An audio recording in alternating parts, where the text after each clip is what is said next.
क्या हमारे ऋषि मुनि पागल थे जो कौओं के लिए खीर बनाने को कहते थे और कहते थे कि कौओं को खिलाएंगे तो हमारे पूर्वज को मिल जाएगा?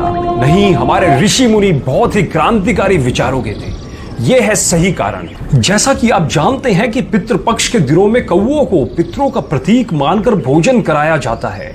यह सवाल अक्सर पूछा जाता है कि आखिर भोजन कौए को ही क्यों दिया जाता है।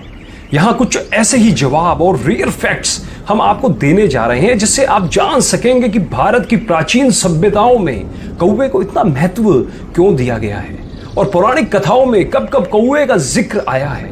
गरुड़ पुराण में बताया गया है कि कौवे यमराज के संदेश वाहक होते हैं। श्राद्ध पक्ष में कौवे घर घर जाकर खाना ग्रहण करते हैं।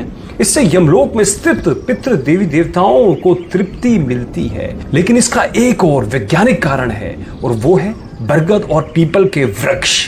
ये दोनों वृक्षों के टेटे कौवे खाते हैं और उनके पेट में ही बीज की प्रोसेसिंग होती है। बिल्कुल सही कह रहा हूं, कौवे के पेट में इन बीजों की प्रोसेसिंग होती है और तब जाकर बीज उगने लायक होते हैं। उसके पश्चात कौवे जहां जहां बींट करते हैं, ध्यान दीजिएगा, कौवे जहां जहां बींट करते हैं वहां वहां पर यह दोनों वृक्ष उगते हैं। दोस्तों, आपको एक बात और बता दूं, पीपल केवल जगत का एकमात्र ऐसा वृक्ष है जो राउंड द क्लॉक ऑक्सीजन यानी O2 छोड़ता है और बरगद के औषधि गुण अपरंपार है। देखो, अगर अब ये दोनों वृक्ष को अगर हमें उगाना है तो बिना कौवे की मदद से संभव नहीं है, इसलिए कौओं को बचाना पड़ेगा। अब आपको एक बात और बताता हूं कि मादा कौवा भादो महीने में अंडा देती है और नवजात बच्चा पैदा होता है। तो इस नई पीढ़ी के उपयोगी पक्षी को पौष्टिक और भरपूर आहार मिलना जरूरी है। इसलिए हमारे प्राचीन ऋषि मुनियों ने कौओं के नवजात बच्चों के लिए हर छत पर श्राद्ध के रूप में पौष्टिक आहार की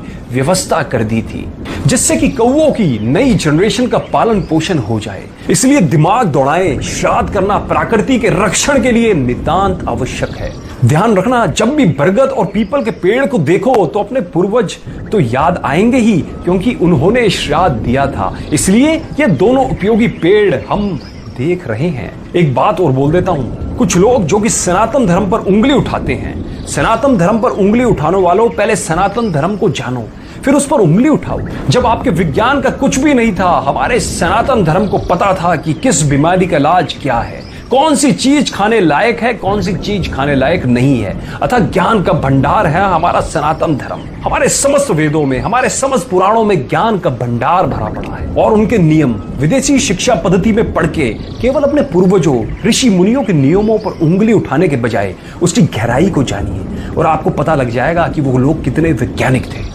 दोस्तों, मैं आप सब लोगों से एक अपील करना चाहता हूं कि इस वीडियो को ज्यादा से ज्यादा शेयर करें, जिससे समस्त लोगों को हमारे सनातन धर्म के बारे में पता लग पाए और उन लोगों को यह भी पता लग पाए कि हमारे जो पूर्वज थे, जो हमारे ऋषि मुनि थे, वो कितने वैज्ञानिक आधार पर चीजों को सोचते थे, उनका आकलन करते थे। और सब लोगों को इस ज्ञान के बारे में जरूर बताएं।